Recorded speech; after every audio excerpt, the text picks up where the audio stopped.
الحمد لله رب العالمين والصلاة والسلام على أشرف الأنبياء والمرسلين نبينا محمد وعلى آله وصحبه أجمعين. L'auteur, Cheikh Mohammed Ibn Abdul Wahhab, rahimahullah ta'ala, passe à la suite, passe par une deuxième introduction. Et nous dit, rahimahullah ta'ala, i'lam رحمك الله أنه يجب على كل مسلم ومسلمة تعلم ثلاث هذه المسائل والعمل بهن.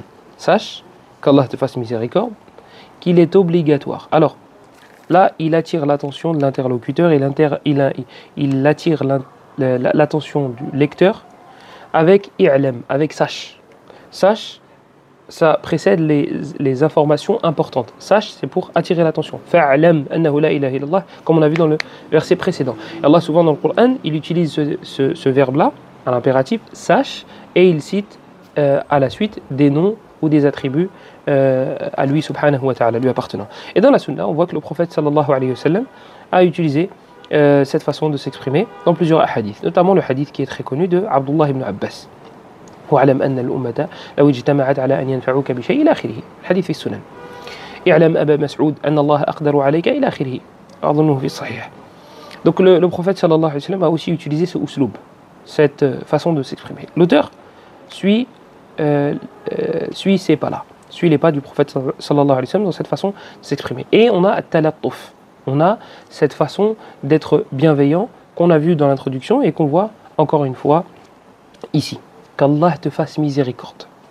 Donc il dit, sache qu'Allah te fasse miséricorde, annahu yajibu ala kulli muslimin wa muslima. Là aussi, ça attire l'attention du lecteur. Parce qu'on est en train de lui dire, ce que je vais te citer là, c'est obligatoire pour tous les musulmans et pour toutes les musulmanes. Et c'est ce qui est voulu dans le hadith, alladhi hassanahu al-ba'd bil majmu' bi majmu'i turuqihi wa in kana fi isnadihi maqal. Hadith talabul ilmi faridatun ala kulli muslim. أما كل مسلمة فهذا أشد ضعف.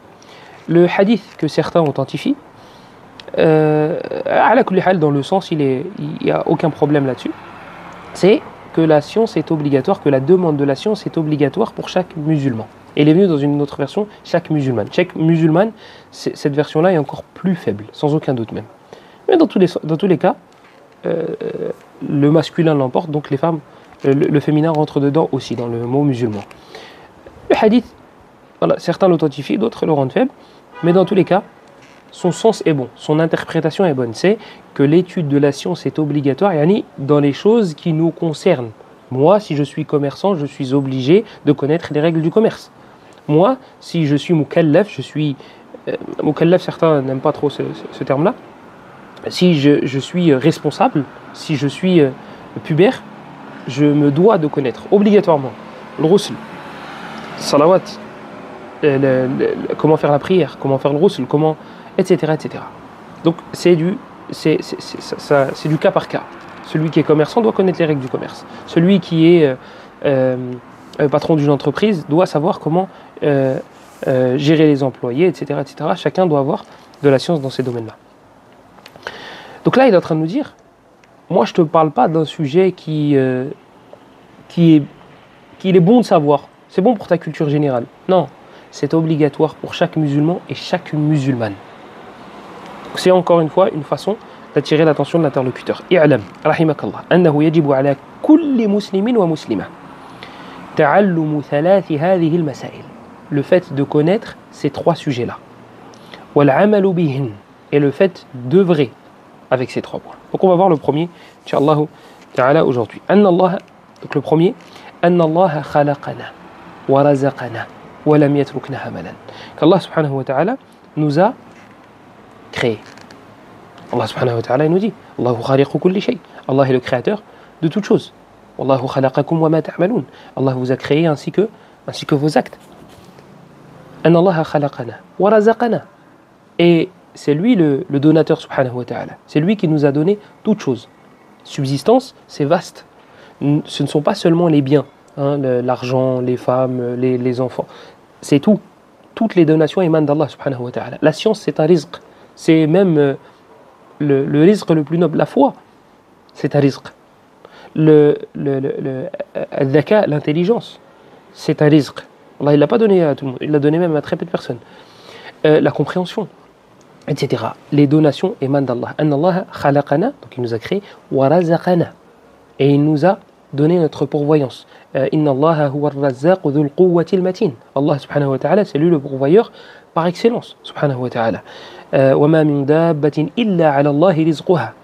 Il n'y a rien sur terre sans que ce soit Allah subhanahu wa ta'ala qui lui donne sa subsistance. Rien ne marche sur terre sans que son pourvoyeur soit Allah subhanahu wa ta'ala.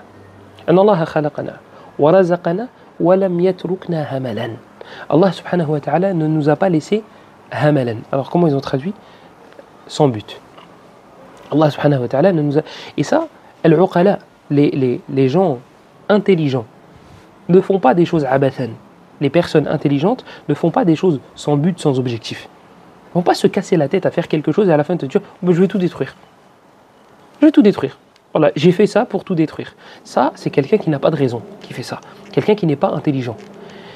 Walillahi al-mathalul a'la. Et à Allah appartient les plus beaux exemples. Allah subhanahu wa ta'ala a créé les 7 cieux. Il a créé les terres. Il a créé les djinns. Il a créé les humains. Il a créé les anges. Et et d'autres choses que peut-être que nous ne connaissons pas. À la fin, c'est pourquoi?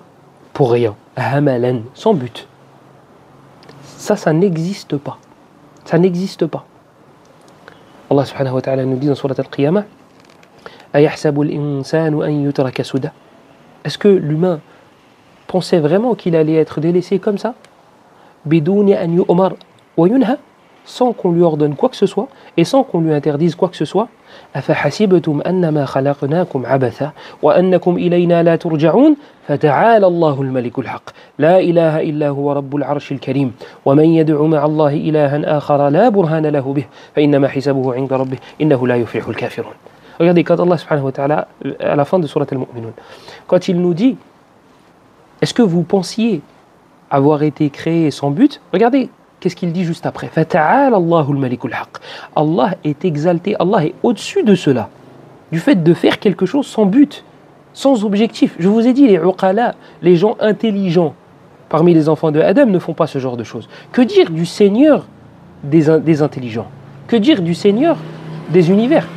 Comment peut-on penser qu'Allah a créé tout ça, mais sans d'âme nature? Voilà, il y a ça, c'est bien, il y a un créateur derrière, mais il n'y a pas de but. Moi, j'ai déjà rencontré des personnes qui disent croire en Allah, pas en Dieu, hein, en Allah. Ils me disent, on croit en Allah. Mais il n'y a pas de paradis, il n'y a pas d'enfer. Je dis, mais pourquoi alors, du coup, on nous a... Et à ce moment-là, c'était ma nature qui parlait, ma fitra. J'avais 14-15 ans. Et la personne me disait, normal, non, Allah, il existe. Mais il n'y a pas de paradis, il n'y a pas d'enfer. Je dis, mais Allah, il crée sans but. Ton Allah, j'en veux pas. Moi, je veux Allah qui a la sagesse parfaite. Moi, je veux Allah, le créateur des univers qui ne fait pas les choses en vain. Je veux pas de ton Allah à toi. C'est pas comme ça que moi, je veux Allah. Subhanallah al-Azim. Je dis non, il nous a dit d'être bon. Ah ouais, il nous a dit ça. Où? Et puis, pourquoi être bon si à la fin... Et je vais donner les... Je me rappelle, j'avais parlé... Je vous ai dit, ça date d'il y a... Moi, j'avais 14-15 ans. Donc ça date d'il y a 16-15 ans. Entre 16 et 15 ans. Donc moi, je vais poser la question. Je dis, dans ce cas-là, le tueur, là, il plante quelqu'un, le quelqu'un meurt. Et Hadak, le meurtrier, il continue à vivre. Et il ne se fait pas choper par la police. Donc l'autre, il est mort. Et c'est le néant pour lui. C'est le néant. Il n'y a rien. Et l'Akhor, qui ne s'est pas fait choper par la justice, il continue à errer, à vivre sa vie. Je dis, Allah, il laisse ça comme ça. Il m'a dit oui. En fait, je t'explique. La récompense et la punition, bah, c'est le fait que cette personne-là va se sentir mal. La personne le meurtrier là. Mais il y a des meurtriers qui se sentent très bien. Hein. Ils sont bien dans leur peau. Au contraire, quand ils tuent, regardez celui qui a tué Ali ibn Abi Talib radiyallahu anhu. Lui, dès qu'il a tué Ali ibn Abi Talib, il a dit quoi? Il a dit, je me suis rapproché du Seigneur du trône avec une adoration que personne d'autre n'a fait. Mais j'ai jamais fait une adoration similaire. Il sent bien, lui. C'est pour ça que je vous ai dit, on n'a pas la même divinité. On n'a pas le même Allah. Moi, le Allah que je connais, il a les noms et les attributs les plus parfaits. وَمَا خَلَقْنَا السَّمَاءَ وَالْأَرْضَ وَمَا بَيْنَهُمَا بَاطِلًا ذَلِكَ ظَنُّ الَّذِينَ كَفَرُوا. Allah subhanahu wa ta'ala n'a pas créé les cieux et la terre en vain. ذلك ظن الذين كفروا. Voici les pensées, voici comment pensent الذين كفروا, ceux qui ont mécru. Seuls eux pensent de cette manière-là. طيب أن الله خلقنا ورزقنا ولم يتركنا هملا بل أرسل إلينا رسولا. Alors, du coup, Allah subhanahu wa ta'ala n'a pas créé cela en vain, il l'a créé pourquoi? قال بل أرسل إلينا رسولا. Mais il nous a envoyé un messager, عليه الصلاة والسلام. Rasoul, c'est un messager, traduit par messager. Nabi, prophète. Et Cheikh Al-Usaymi, faqahullahu li kulli khair, il nous dit dans le Sard de Sahih al-Bukhari que l'auteur, Muhammad ibn Ismail al-Bukhari, n'a pas mis dans son livre Bab Qawl al-Rasoul, chapitre ou sous-chapitre, la parole du messager. Il dit, quand il parle du prophète, il dit An-Nabi, le chapitre ou le sous-chapitre de la parole du An-Nabi, du prophète, et non pas le Rasoul. Parce que le Rasoul, c'est un terme qui est utilisé aussi pour, quand tu envoies quelqu'un. Quand tu envoies quelqu'un pour transmettre un message, ça s'appelle aussi un messager. Alors que prophète, c'est exclusif. Oui, c'est une faïda comme ça. بل أرسل إلينا رسولا. Donc Allah subhanahu wa ta'ala, voilà pourquoi il a créé les cieux et la terre. Il nous a envoyé un messager pour nous expliquer pourquoi il a créé les cieux et la terre. Et un messager pour chaque peuple, selon les communautés. Parce que dans notre communauté à nous, il a envoyé un prophète pour l'humanité. Mohim, ça, je vais le détailler, Inch'Allah ta'ala, à partir lorsqu'on parlera du verset que l'auteur a ramené. بل أرسل إلينا رسولا فمن أطاعه دخل الجنة ومن عصاه دخل النار. Allah subhanahu wa ta'ala a envoyé des ou un messager. Ça dépend de quelle époque tu parles. Man ata'ahu, l'affaire elle est très simple. Regarde, ça se résume dans ces quelques mots-là, avec ces quelques mots-là. Man ata'ahu, celui qui obéit à son messager, dakhla al-jannah, entrera au paradis. Wa man asah, et quiconque lui désobéira, entrera en enfer. C'est le résumé de l'affaire. C'est ça. Allah envoie un messager. Tu lui obéis, tu entres au paradis. Tu lui désobéis, tu entreras en enfer. وهذا يذكرنا بما رواه الإمام البخاري في صحيحه من حديث أبي هريرة قال صلى الله عليه وسلم كل أمتي يدخلون الجنة إلا من أبى. Et ça nous rappelle un hadith qui est dans Sahih al-Bukhari, et je crois que c'est le hadith d'Abu Huraira. Le prophète sallallahu alayhi wa sallam a dit dedans, toute ma communauté entrera au paradis. إلا من أبى, sauf celui qui refusera. Celui qui a refusé, celui qui refuse d'entrer au paradis, n'entrera pas au paradis. قالوا يا رسول الله ومن يأبى. Ils ont dit au messager d'Allah, et qui va refuser d'entrer au paradis? قال من أطاعني دخل الجنة ومن عصاني فقد أبى. Il a dit alayhi salatu wassalam, quiconque m'aura obéi, quiconque m'obéira, entrera au paradis. Et quiconque me désobéira, entrera en enfer. L'affaire elle est simple. ما نهيتكم عنه فاجتنبوه. Lorsque je vous interdis quelque chose, alors écartez-vous-en. وما أمرتكم به فأتوا منه ما استطعتم. Et lorsque je vous ordonne de faire quelque chose, alors faites ce que vous pouvez. Hadith au début, c'est دعوني ما تركتكم فإنما أهلك من كان قبلكم كثرة سؤالهم واختلافهم على أنبيائهم ثم ذكر الحديث في الصحيحين حديث مالك عن أبي زناد عن الأعرج عن أبي هريرة. على كل حال. Donc l'affaire elle est simple. Celui qui obéit au messager d'Allah entrera au paradis. Celui qui désobéit au messager d'Allah entrera en enfer. والذي نفسي بيده لا يسمع بي أحد من هذه الأمة يهودي ولا نصراني ثم يموت ولم يؤمن بالذي أرسلت به إلا كان من أصحاب النار. Le prophète sallallahu alayhi wa sallam il dit dans le hadith, je crois qu'il est dans Sahih Muslim, il dit alayhi salatu wassalam, par celui qui détient mon âme dans sa main. Il n'y en a pas un qui entend parler de moi, qu'il soit juif ou chrétien, puis qui ne croit pas en moi par la suite, sans qu'il fasse partie des gens de l'enfer. L'affaire est simple, c'est clair. من يطيع الرسول فقد أطاع الله. Quiconque obéit à Allah aura obéi. عفوا من يطيع الرسول quiconque obéit au messager d'Allah aura obéi à Allah. L'affaire elle est simple. فليحذر الذين يخالفون عن أمره أن تصيبهم فتنة أو يصيبهم عذاب أليم فلا وربك لا يؤمنون حتى يحكموك فيما شجر بينهم إلى آخره. Les versets dans lesquels Allah subhanahu wa ta'ala nous dit de suivre son messager et de lui obéir sont très nombreux. Et c'est même une alamat. C'est même le signe principal du fait d'aimer Allah ou non.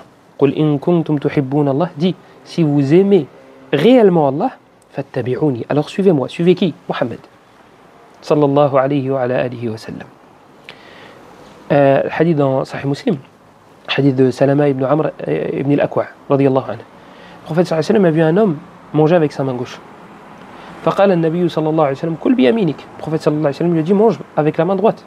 قال لا استطيع. Il a dit je peux pas.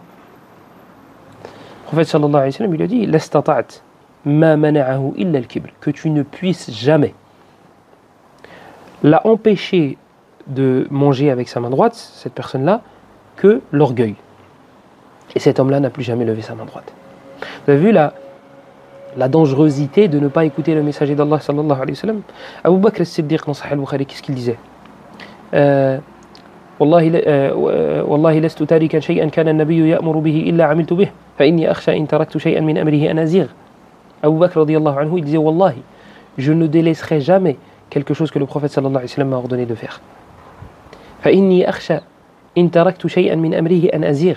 Car j'ai peur, si je délaisse quelque chose que le messager d'Allah m'a ordonné de faire, de dévier, de sortir du droit chemin. Ça c'est Abu Bakr. Abu Bakr, le prophète, il lui a dit Abu Bakr fil Jannah. Le prophète sallallahu alayhi wa sallam lui a dit Abu Bakr, il sera au paradis. Abu Bakr, il y a un verset qui parle de lui. Abu Bakr radiyallahu anhu, on lui a annoncé la bonne nouvelle, on lui a annoncé la nouvelle du paradis maintes et maintes fois. On lui a dit toi t'es pardonné, tes péchés sont pardonnés.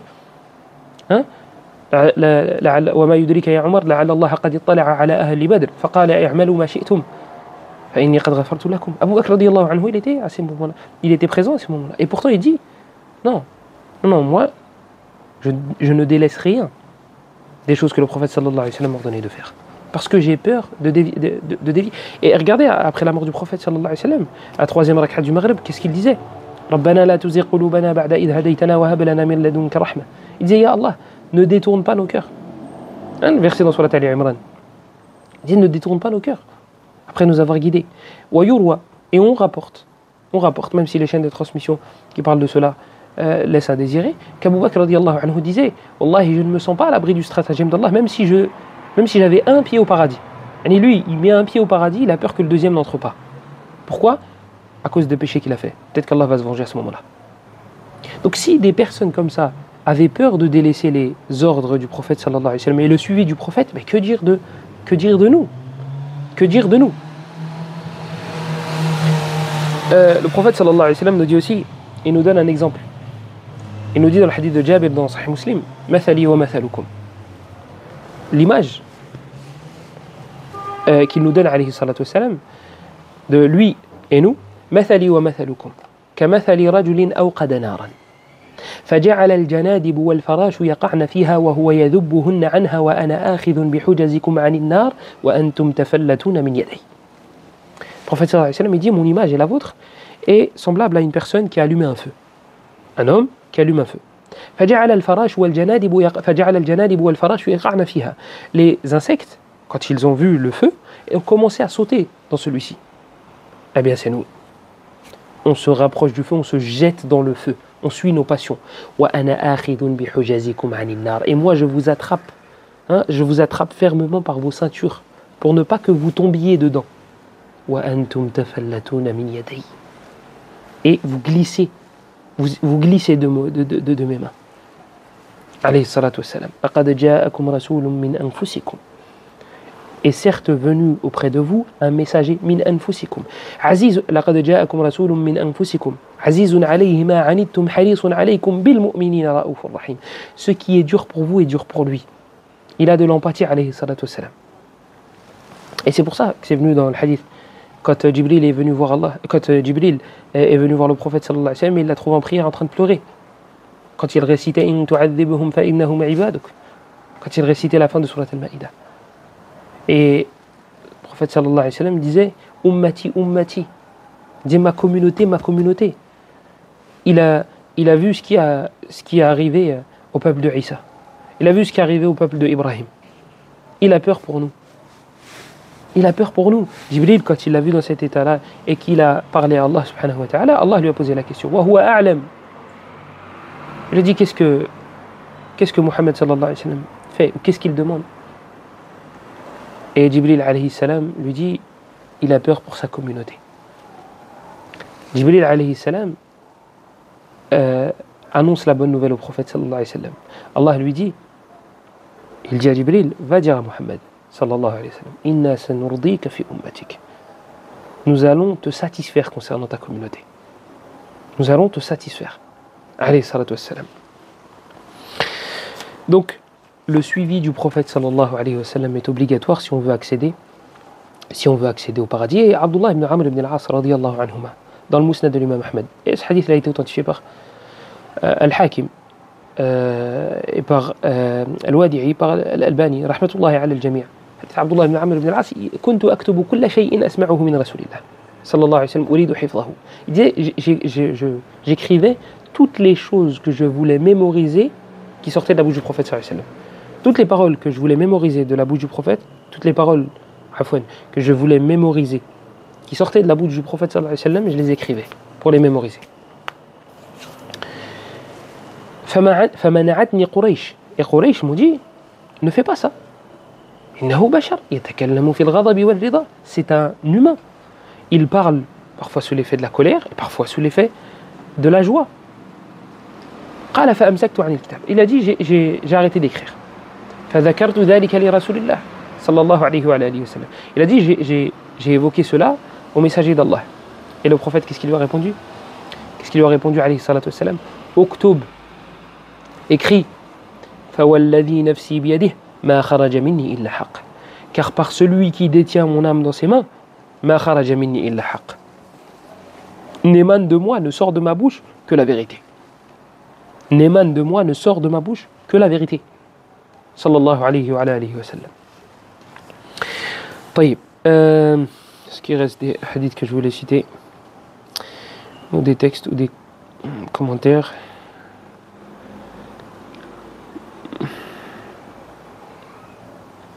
Alhamdulillah.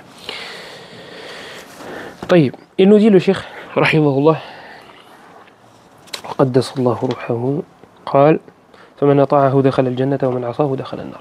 Celui qui obéit au messager d'Allah entrera au paradis, celui qui désobéit entrera en enfer. والدليل. Et voilà, encore une fois, il nous éduque avec le dalil, avec la preuve.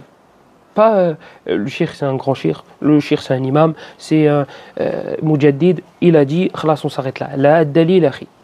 La preuve, ce qu'on répète matin, midi et soir. Dalil, c'est quoi? Ça sort d'où? Tous ces propos sortent d'où? Ça émane sur des textes, ça repose sur des textes, je veux les avoir. Maintenant, si le savant a tiré ça d'un texte d'une manière compliquée, et s'il venait à nous expliquer, ça rendrait la chose encore plus compliquée, là, il n'évoquera pas le dalil. Là, il n'évoquera pas le dalil. Il t'a dit, j'ai fait un qiyas, ou j'ai fait ça, et c'est compliqué à comprendre, il faut des qawa'id, etc. Ça va plus t'embrouiller qu'autre chose. Je ne lui demande pas de dalil. Si par contre, c'est une chose qui est évidente, c'est une chose qui est claire, c'est un texte qui est clair, pourquoi ne pas citer la preuve? Pourquoi se contenter de la parole de l'imam? Là, le dalil, il est clair. Il nous dit quoi? Inna arsalna ilaykum rasulan. Il nous dit subhanahu wa ta'ala, Inna arsalna ilaykum rasulan shahidan alaykum kama arsalna ila fir'auna rasula fa'asa fir'aunu rasula fa'akhadnahu akhdan wabila. Il nous dit Allah subhanahu wa ta'ala qu'il a envoyé à Moussa alayhi salam, qu'il nous a envoyé un messager, comme il a envoyé un messager, donc il nous a envoyé un messager, témoin contre nous, tout comme il a envoyé un messager à Fir'aun. Fir'aun a désobéi à son messager, donc à Moussa alayhi salam. Alors il subit un châtiment. Donc c'est la même chose. Si Fir'aun n'a pas obéi à son prophète et que par la suite il a subi un châtiment, eh bien c'est la même chose pour ceux qui auront vécu à l'époque de Muhammad sallallahu alayhi wa sallam ou après Muhammad sallallahu alayhi wa sallam. Ils subiront un châtiment s'ils ne l'écoutent pas. طيب. Ici j'aimerais en profiter pour parler d'un sujet. Il ne faut pas comprendre de ces propos-là que nous devons obéir à Moussa alayhi salam. Moussa, c'est un prophète. Moussa, c'est même pas un prophète. C'est un des meilleurs prophètes chez nous. Ulul azmi min ar-rusul. Il fait partie des 5 meilleurs. Et je crois même qu'il y a une divergence entre Moussa et Ibrahim. Il y a une divergence, je l'ai su il n'y a pas très longtemps, que certains savants mettent Moussa devant Ibrahim. Ala kulli hal, dans tous les cas. Si cet avis existe, ok. Si cet avis n'existe pas, ça ne change rien parce que Moussa fait partie des 5 meilleurs. Mohammed, Ibrahim, Moussa. il fait partie de Ulul Azmi min ar-Rusul, alayhimus salatu wassalam jami'an. Et malgré cela, nous n'avons pas reçu l'ordre de le suivre. Et quand je dis de le suivre, je parle des détails dans la législation. Parce que si c'est en concordance avec notre législation, il n'y a pas de problème. Mais sinon, c'est Mohammed que nous suivons. Pourquoi? لأن الله عز وجل وصف القرآن بأنه قال في المائدة مهيمنا عليه يعني نسخ جميع الكتب السابقة. Le Coran est venu muhayminan alayh, il domine, il prévaut, il est venu abroger les livres précédents, le Coran. Donc nous nous devons de suivre le Coran, même si on trouve la vraie Torah, même si on trouve la vraie Injil.